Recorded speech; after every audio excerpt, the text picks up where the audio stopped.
Standing in my childhood living room surrounded by aunts, uncles, and cousins I had not seen in months, I never expected my mother to look me dead in the eyes and announce to everyone that I was the family disappointment.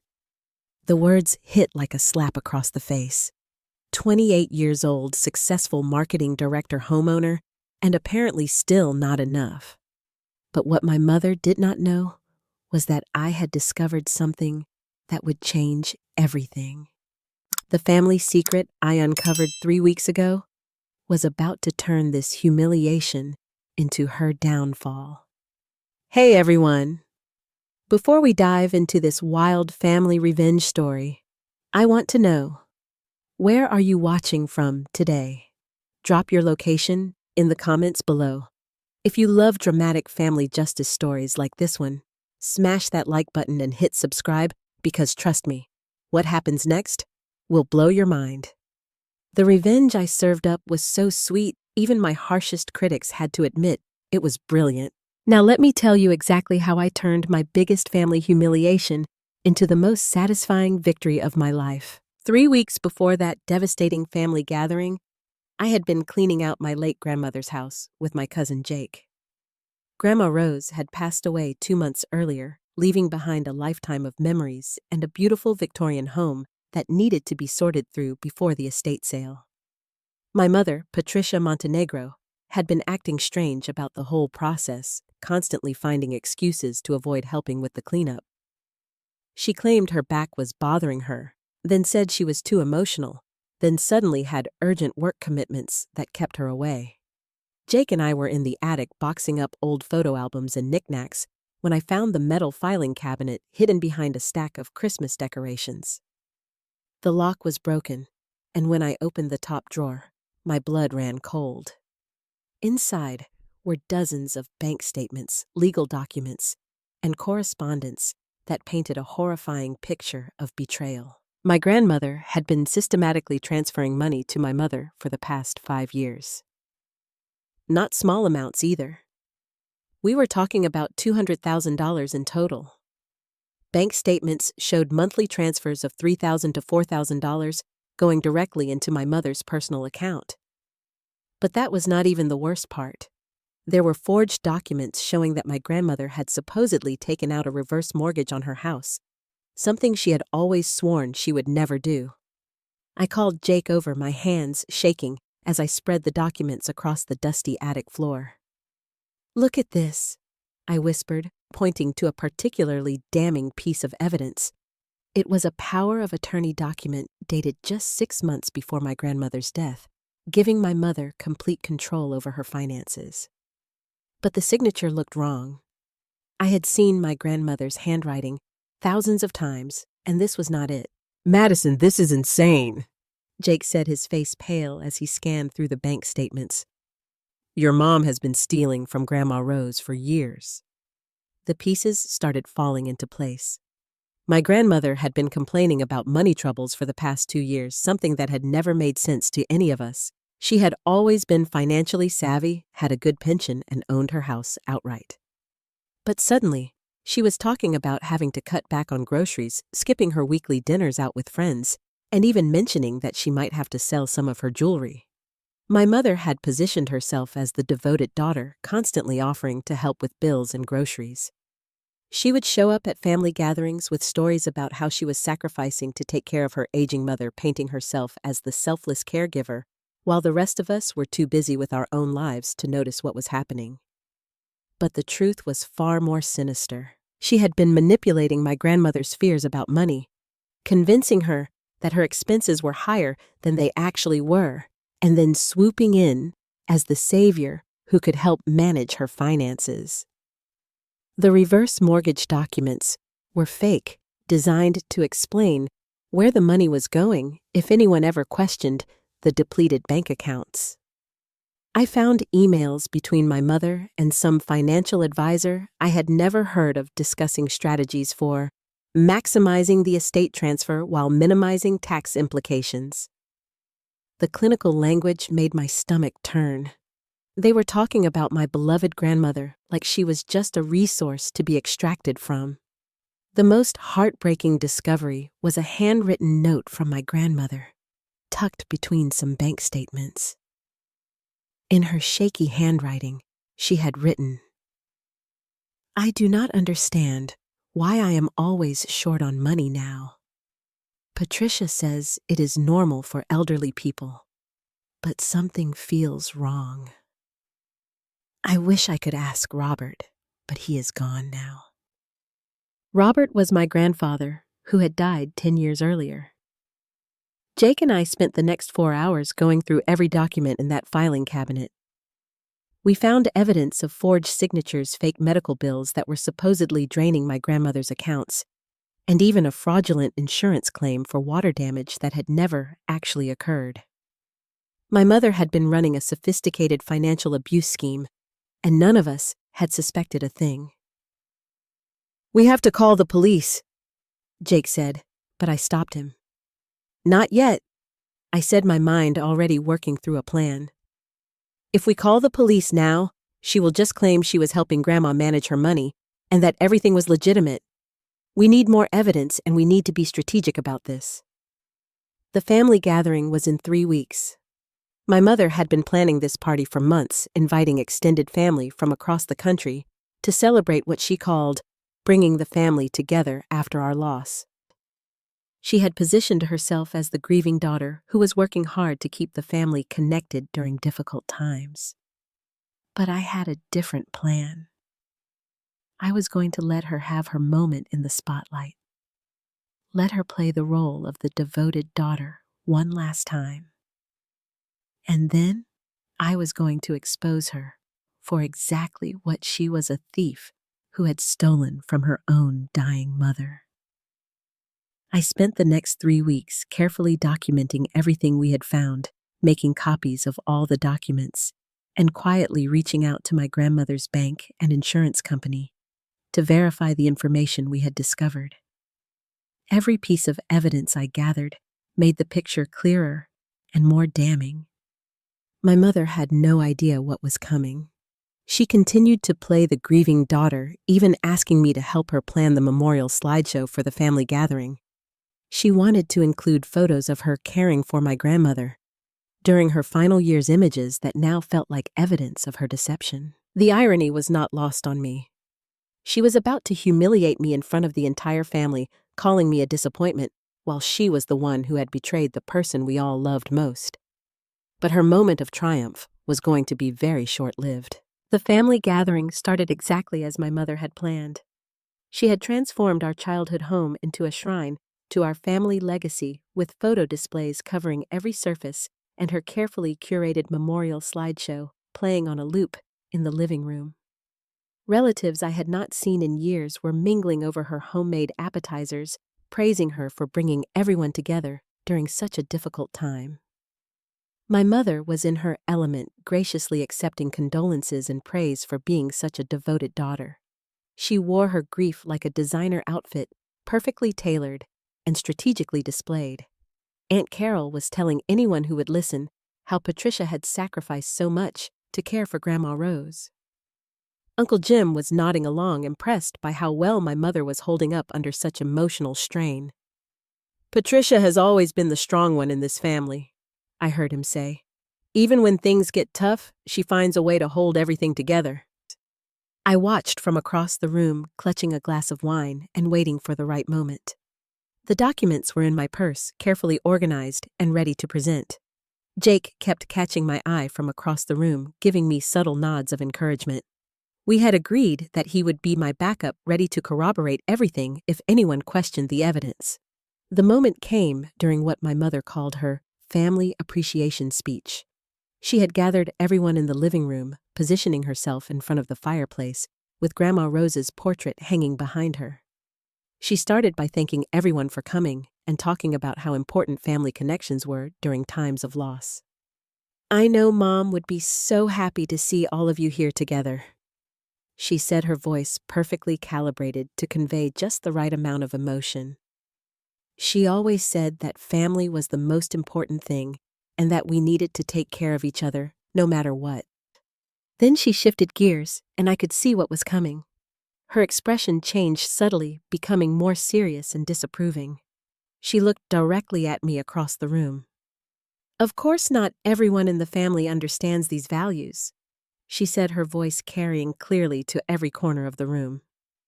"Some people are too focused on their own lives to appreciate what really matters." Madison, for example, barely visited her grandmother in the last year of her life. Too busy with work and her social life to spend time with the woman who raised us all.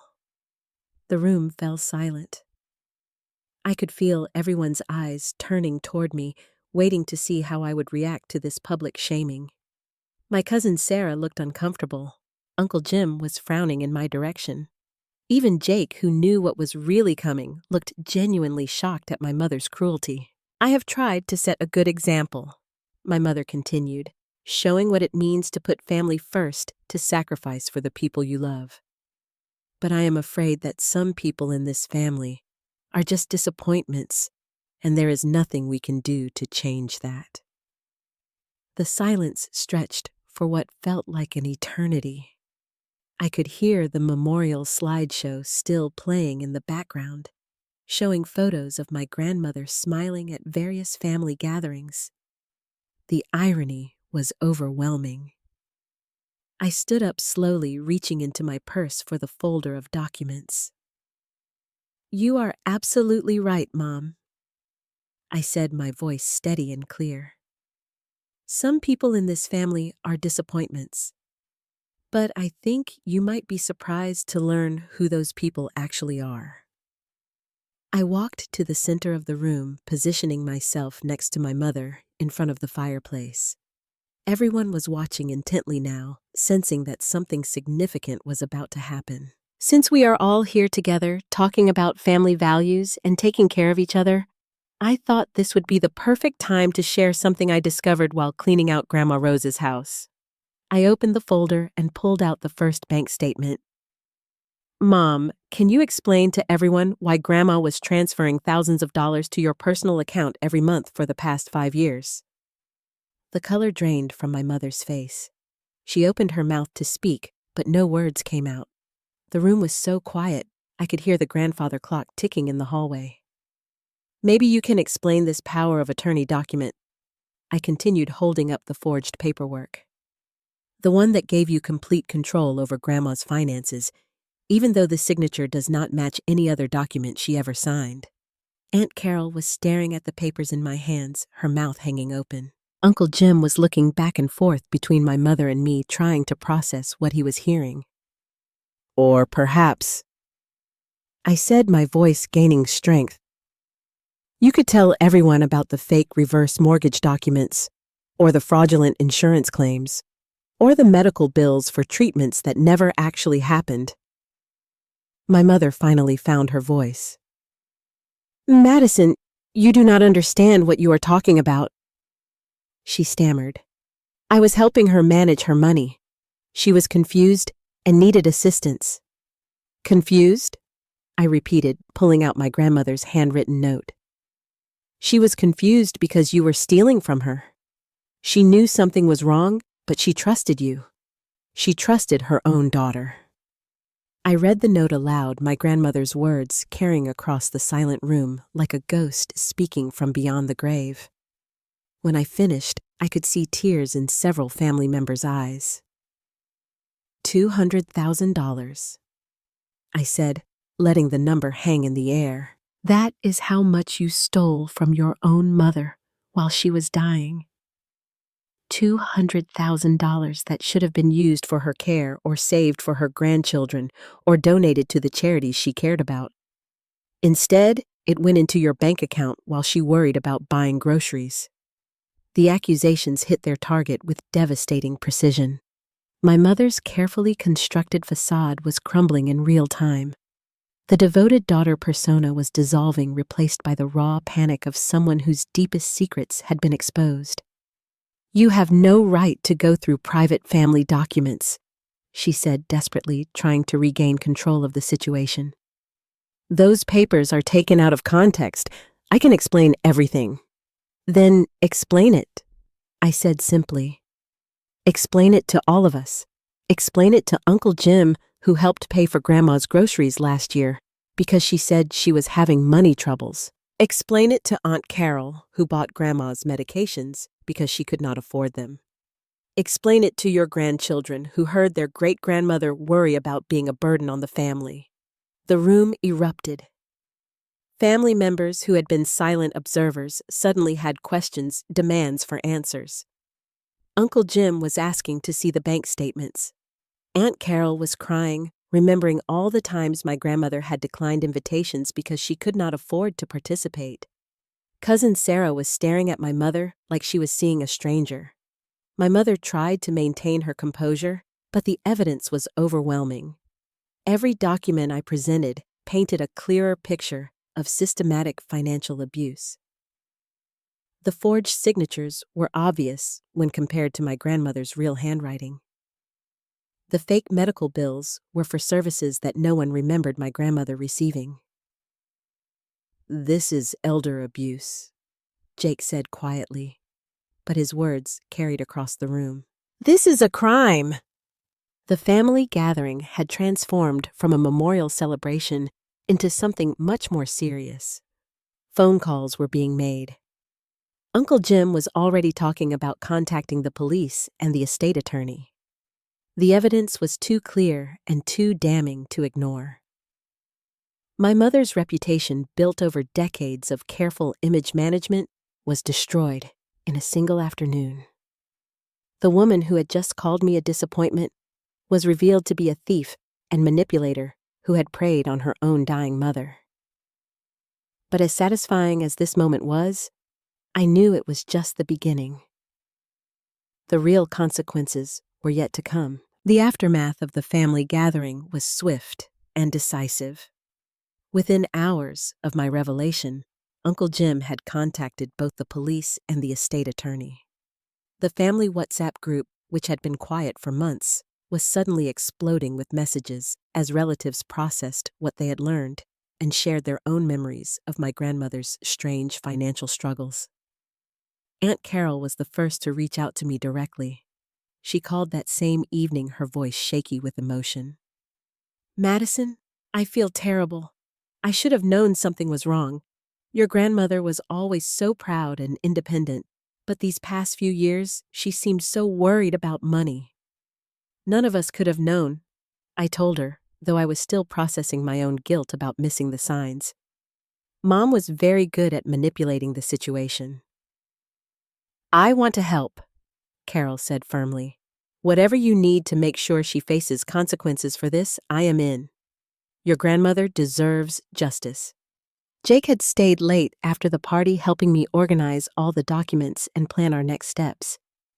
He had already been in touch with a friend who worked in financial crimes, getting advice on how to present the evidence most effectively to the authorities. "The good news is that paper trail is incredibly strong," he told me as we sat in my kitchen, surrounded by copies of bank statements and legal documents. She was not very careful about covering her tracks, probably because she never thought anyone would go through Grandma's files this thoroughly. Over the next few days, more family members reached out to offer support and share their own pieces of the puzzle.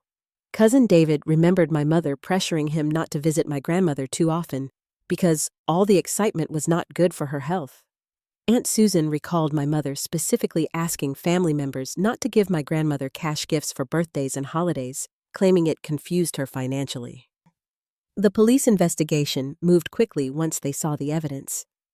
Detective Maria Santos, who specialized in elder abuse cases, was assigned to the case. She was a no-nonsense woman in her 40s who had seen too many cases of family members victimizing their elderly relatives. "This is one of the more sophisticated schemes I have encountered," she told me during our first meeting at the police station. "Most financial abusers are sloppy and get caught quickly. Your mother was methodical and patient. She built this system over years." Detective Santos explained that they would need to gather additional evidence beyond what I had found. The bank would provide detailed transaction records. The insurance company would investigate the fraudulent claims. A handwriting expert would analyze the forged signatures. "The challenge," she said, "is that elder abuse cases can be difficult to prosecute when the victim is deceased. We cannot get testimony from your grandmother about whether she understood what was happening or if she consented to these transfers. That was when I remembered something crucial. She kept a journal, I said suddenly. My grandmother wrote in a journal every day for as long as I can remember. If that journal still exists, it might have her thoughts about the financial situation. Jake and I returned to my grandmother's house the next day to search for the journal. We found it in her bedside drawer, a simple leather-bound book with entries dating back 3 years. Reading it was heartbreaking and illuminating in equal measure. The early entries showed a woman who was sharp engaged and managing her life independently. But as the months progressed, confusion and worry crept into her writing. She documented conversations with my mother about financial concerns, expressed bewilderment about where her money was going, and repeatedly questioned whether she was losing her mental faculties. One entry from 8 months before her death was particularly damning. Patricia says I signed papers for a reverse mortgage, but I do not remember doing that. She shows me documents with my name on them, but something feels wrong. Am I losing my mind? Or is something else happening? I am scared to ask questions because Patricia gets upset when I doubt her. Detective Santos was thrilled when I brought her the journal. "This is exactly what we needed," she said. "This shows that your grandmother was aware something was wrong and that she did not consent to what was happening. It establishes a pattern of manipulation and documents her mental state." The case was building momentum, but I knew my mother would not go down without a fight. She had hired an expensive criminal defense attorney and was already crafting her counter-narrative. Through family members, word filtered back to me about her strategy. She was going to claim that my grandmother had asked her to manage the finances and that all the money transfers were legitimate gifts or payments for caregiving services. That was when an unexpected ally emerged. Margaret Williams had been my grandmother's next-door neighbor for 15 years. She was a retired nurse in her 70s who had maintained a close friendship with my grandmother until the very end. Margaret called me after hearing about the investigation from another neighbor. "I have been wondering if I should say something," she said nervously. "Your grandmother talked to me about her money worries, and some of the things she said did not make sense." We met at a coffee shop near my grandmother's old neighborhood. Margaret was a sharp, observant woman who had clearly cared deeply about my grandmother. "Your grandmother was always very private about financial matters," Margaret began, "but in her last year, she started asking me strange questions. She wanted to know if it was normal for adult children to need so much help with their own bills. She said Patricia was always asking for money for emergencies, car repairs, medical bills, home maintenance." Margaret pulled out a small notebook from her purse. "I started writing things down because some of the stories did not add up. Patricia claimed she needed money for a new roof, but I could see her house from your grandmother's kitchen window, and the roof looked fine. She said she had huge medical bills from a surgery, but I never saw any signs that she had been in the hospital." The notebook was full of dates and details spanning 2 years. Margaret had documented conversations, observations, and inconsistencies in my mother's stories. She had even noted the expensive purchases my mother had made during the period when she was supposedly struggling financially. A new car, a kitchen renovation, a luxury vacation. "The thing that really bothered me," Margaret said, "was how Patricia started limiting your grandmother's social activities. She convinced her that she was too fragile to go to her book club or have friends over for dinner. She said it was for health reasons, but I think she was isolating her so no one would notice the financial problems." Detective Santos was amazed when I brought her Margaret's notebook and testimony. "This witness is incredibly valuable," she said. "She can speak to your grandmother's mental state, document the isolation tactics, and provide an outside perspective on the financial manipulation." The evidence was overwhelming now. Bank records, forged documents, my grandmother's journal entries, and witness testimony all painted the same picture, a systematic campaign of financial abuse that had stolen not just money, but dignity and peace of mind from an elderly woman in her final years.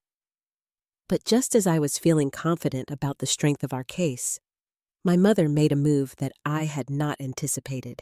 She reached out to other family members not to apologize or explain, but to try to turn them against me. 3 weeks into the police investigation, just as I thought we had an airtight case, the betrayal came from the last person I expected.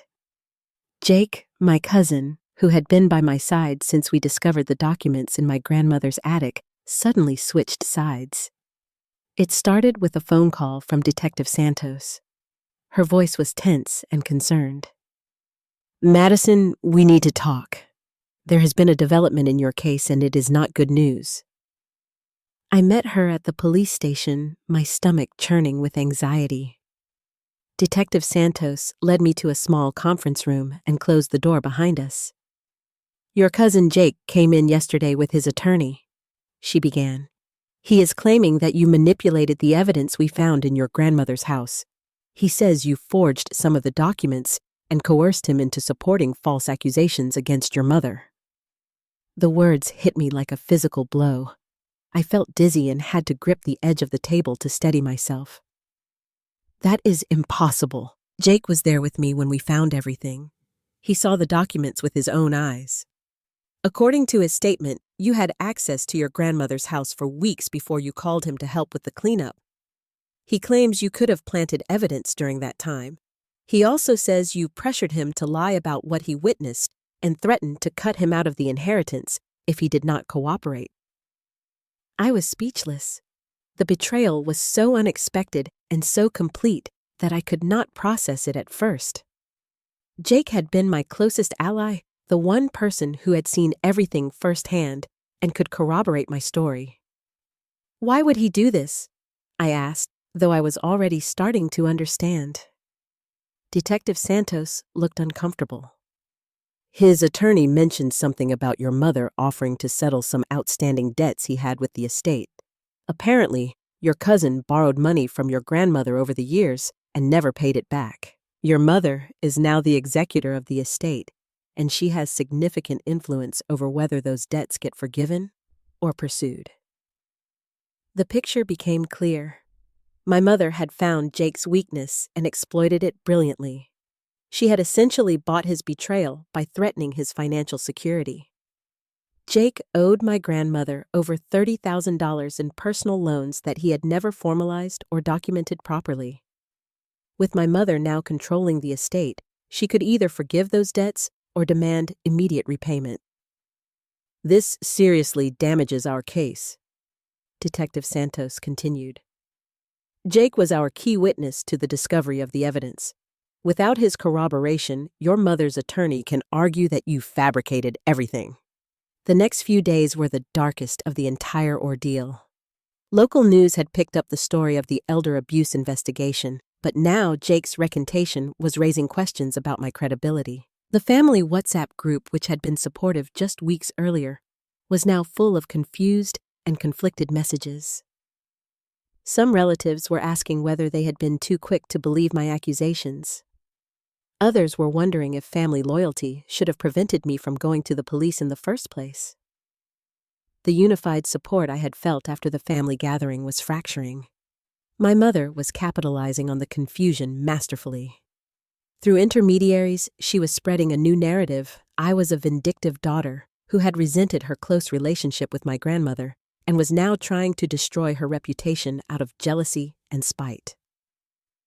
Jake's betrayal gave credibility to this version of events. Aunt Carol called me, her voice strained with uncertainty.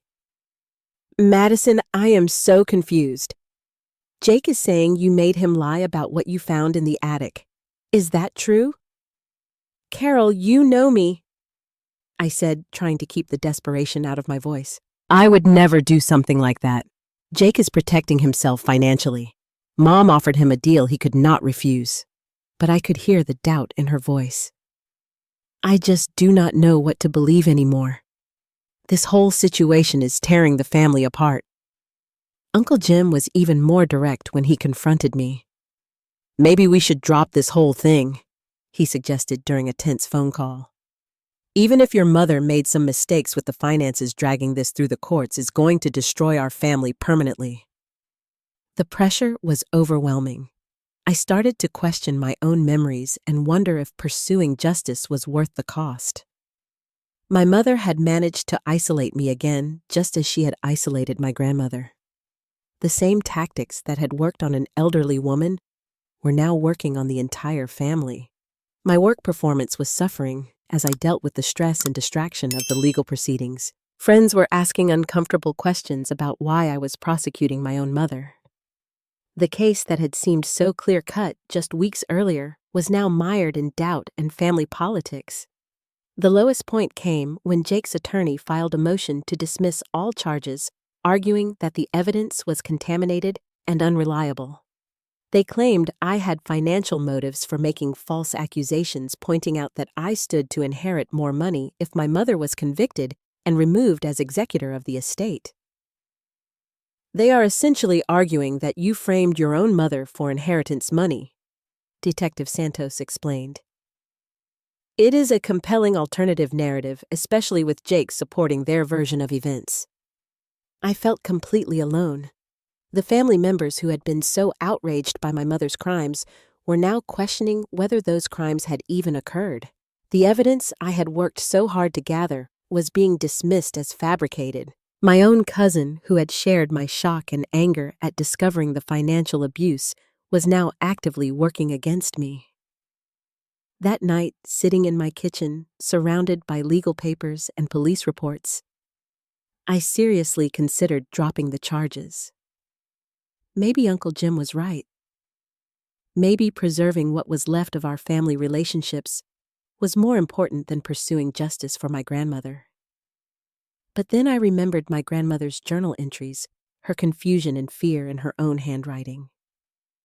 I thought about Margaret Williams, who had trusted me with her observations and concerns. I remembered the look of betrayal in my grandmother's eyes during her final months when she suspected something was wrong but could not prove it. My mother had successfully turned my family against me, just as she had turned my grandmother's financial confusion into an opportunity for theft. But I was not going to let her win. I was going to find a way to prove the truth, even if I had to do it alone. Just when everything seemed hopeless, salvation came from an unexpected source. 3 days after Jake filed his motion to dismiss the charges, I received a phone call that would change everything. "Is this Madison Montenegro?" The voice was unfamiliar, belonging to an elderly man with a slight Southern accent. "Yes, this is Madison. My name is Harold Richardson. I was your grandmother's financial advisor for over 20 years. I have been following the news about the investigation, and I think I have information that could help your case." I met Harold at his office that same afternoon. He was a distinguished man in his 70s who had been managing investments for elderly clients for decades. His office walls were covered with thank you letters and family photos from grateful clients. "Your grandmother was one of my favorite clients," Harold began. "She was sharp as a tack about financial matters and very conservative with her investments.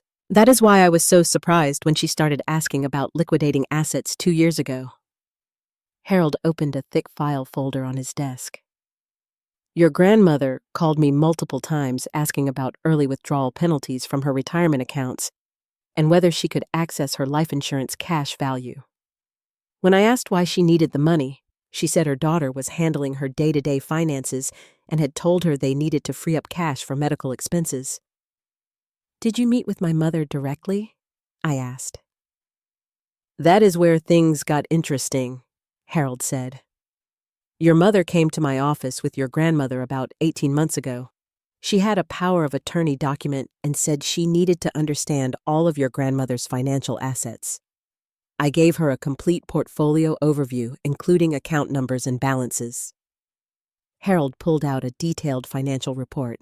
"Your grandmother had over $400,000 in various investments at the time. She also had a life insurance policy worth $150,000 and savings accounts with about $75,000.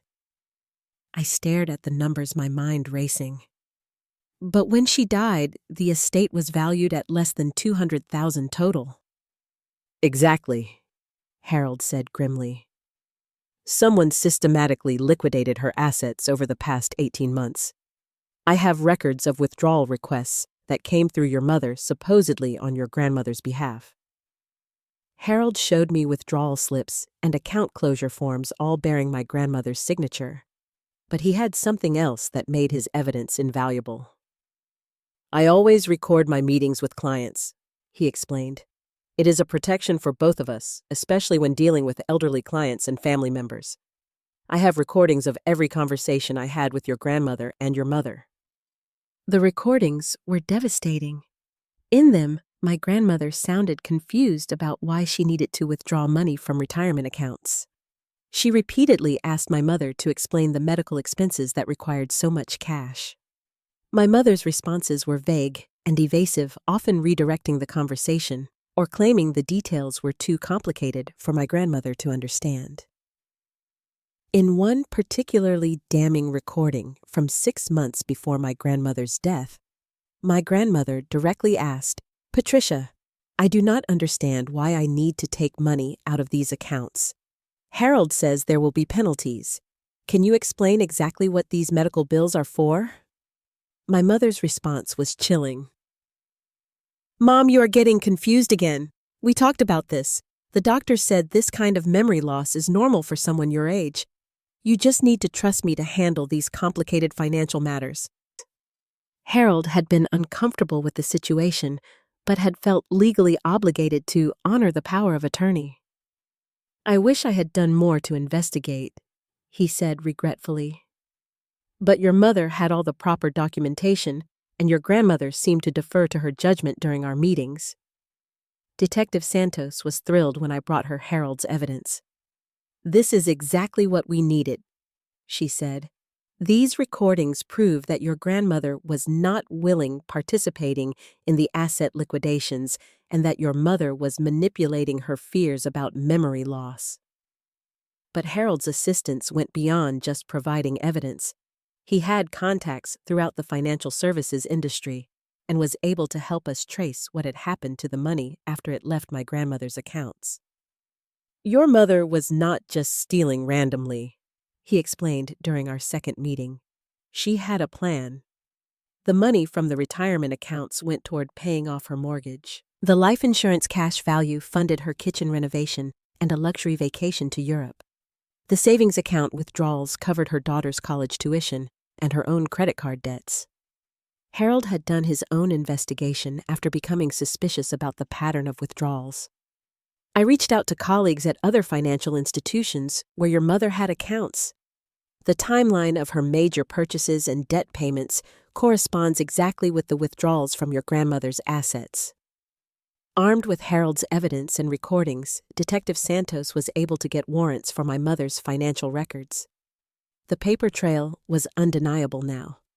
Every dollar stolen from my grandmother could be traced directly to my mother's personal expenses and debt payments. The case was further strengthened when Harold introduced us to another unexpected ally, Dr. Amanda Foster, my grandmother's primary care physician for the past 15 years. Dr. Foster had been troubled by my mother's increasing control over my grandmother's medical decisions during the final years. "Your grandmother was mentally sharp until very close to the end," she told us. "But your mother kept insisting that she was experiencing significant cognitive decline and needed constant supervision." Dr. Foster had detailed medical records showing that my grandmother had passed cognitive assessments as recently as 6 months before her death. There was no medical basis for the level of incapacity your mother was claiming. Your grandmother was capable of making her own financial decisions. The doctor also revealed that my mother had pressured her to document cognitive decline that did not actually exist. She wanted me to write letters stating that your grandmother was unable to manage her finances independently. When I refused, she threatened to find a different doctor who would be more cooperative. With Harold's financial evidence, Dr. Foster's medical testimony, and Margaret Williams' observations about the isolation tactics we had built an ironclad case.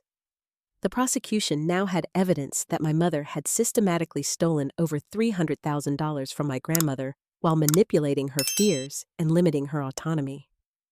Jake's betrayal, which had seemed so devastating just weeks earlier, became irrelevant in the face of this overwhelming evidence. The recordings and financial documents spoke for themselves and did not rely on witness testimony that could be influenced by family pressure or financial incentives. Detective Santos filed additional charges based on the new evidence: grand theft, financial elder abuse, fraud, and forgery. The total amount stolen was much larger than we had initially calculated, and the systematic nature of the crime made it impossible for my mother to claim it was a misunderstanding or a legitimate caregiving arrangement. Your mother's attorney is going to have a very difficult time defending this, Detective Santos told me. The evidence is comprehensive and comes from multiple independent sources. This is no longer a family dispute about inheritance. This is a clear-cut case of elder abuse and theft. The family members who had been wavering in their support were shocked by the scope of the evidence Harold and Dr. Foster provided. Uncle Jim called to apologize for doubting me. Aunt Carol was horrified to learn how extensively my grandmother had been manipulated and isolated. Even Jake seemed shaken when he learned about the recordings and financial documentation. Though he did not formally recant his statement, his attorney quietly withdrew the motion to dismiss the charges. Justice was finally within reach, but the most satisfying moment was still to come. The trial took place 8 months after that devastating family gathering where my mother had called me a disappointment. The courtroom was packed with family members, neighbors, and local reporters who had been following the case. My mother sat at the defendant's table in an expensive navy suit, still trying to project the image of respectability that had served her so well for so many years. The prosecution's case was methodical and devastating. Harold Richardson's recordings were played for the jury, letting them hear my grandmother's confusion and my mother's manipulation in her own voice. Dr. Foster testified about the medical records that contradicted my mother's claims about cognitive decline. Margaret Williams described the isolation tactics and suspicious financial conversations she had witnessed. The financial evidence was presented with charts and timelines that made the theft impossible to deny. Every withdrawal from my grandmother's accounts corresponded exactly with payments toward my mother's personal expenses. The forged signatures were analyzed by handwriting experts who testified that they were obvious fakes when compared to my grandmother's authentic writing samples. My mother's defense attorney tried to argue that she had been providing legitimate caregiving services and that the money transfers were compensation for her sacrifices. But the recordings demolished this argument completely. In them, my grandmother never mentioned paying for caregiving services, and my mother never described the transfers as payment for her time. The most powerful moment in the trial came when the prosecutor read excerpts from my grandmother's journal entries. Her own words, written in her careful handwriting during the final months of her life, told the story of confusion, fear, and betrayal better than any witness testimony could. "I do not understand where my money is going," the prosecutor read aloud. "Patricia says I am confused, but something feels wrong. I wish I could trust my own mind, but she makes me feel like I am losing my memory. I'm scared to ask questions because it upsets her."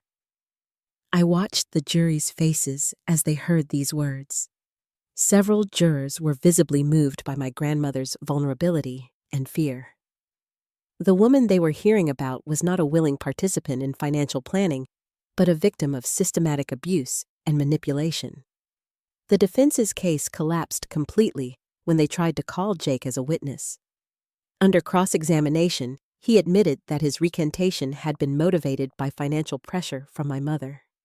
He acknowledged that everything we had found in my grandmother's attic was exactly as I had described it. "I was scared about the money I owed," he testified reluctantly. "Patricia said she could make those debts go away if I supported her version of events. I was wrong to lie, and I am sorry." The jury deliberated for less than 4 hours before returning guilty verdicts on all charges. My mother was sentenced to 6 years in prison and ordered to pay full restitution of $320,000 to my grandmother's estate. The judge also imposed additional fines and court costs that brought her total financial penalty to over $400,000. Elder abuse is one of the most heinous crimes in our society, the judge said during sentencing. When an elderly person is betrayed by their own child, someone they trust completely, it represents a fundamental violation of the bonds that hold families together.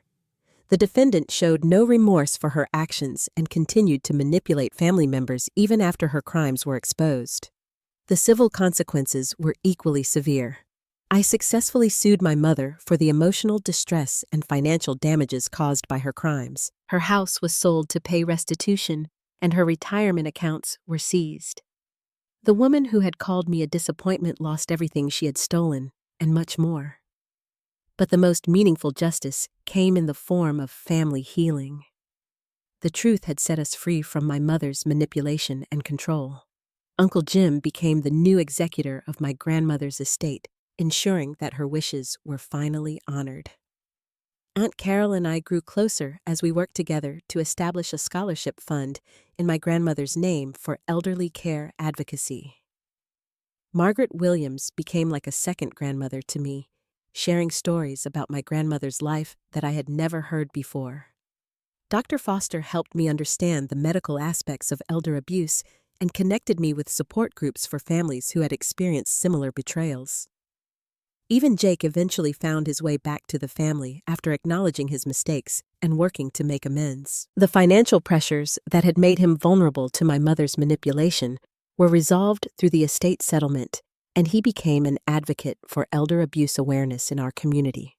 The scholarship fund we established in my grandmother's memory has already helped train dozens of social workers and healthcare professionals in recognizing signs of elder abuse.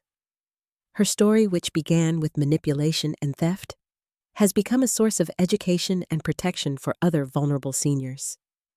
My relationship with my extended family is stronger now than it has been in years.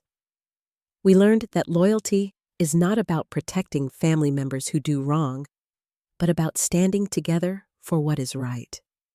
The family gatherings we have now are genuine celebrations of connection and love, not performances orchestrated by someone with hidden agendas.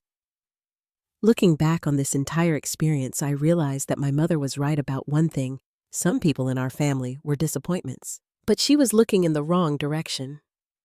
The real disappointment was not the daughter who worked hard and built an independent life, but the mother who betrayed the most fundamental trust between parent and child. My grandmother's memory has been restored to its rightful place of honor in our family. She is remembered not as a confused elderly woman who needed constant supervision, but as the sharp, loving, generous person she actually was. The fear and confusion of her final years have been replaced in our family stories with celebrations of her strength, wisdom, and the love she gave to all of us. The experience taught me that sometimes justice requires courage to stand alone against powerful opposition. Sometimes protecting the people we love means exposing the people who are hurting them, even when those people are family members. And sometimes the greatest act of loyalty is refusing to stay silent when silence enables abuse. I want to hear from all of you about your own experiences with family justice and karma. Have you ever had to stand up to a family member who was doing something wrong? How did you find the courage to speak the truth when everyone around you wanted to keep secrets? Drop your thoughts in the comments below, because your stories could help someone else who is facing a similar situation. If this story of family betrayal and ultimate justice resonated with you, please hit that like button and share this video with anyone who might need to hear it. Subscribe to my channel for more real-life stories about standing up for what is right, even when it is difficult. Together, we can break the silence around elder abuse and family manipulation. Thank you for taking this journey with me and for supporting survivors of elder abuse everywhere. Remember that speaking the truth is never easy, but it is always worth it when justice and healing are the result. Until next time, keep fighting for what is right, and never let anyone make you feel like a disappointment for having integrity and courage.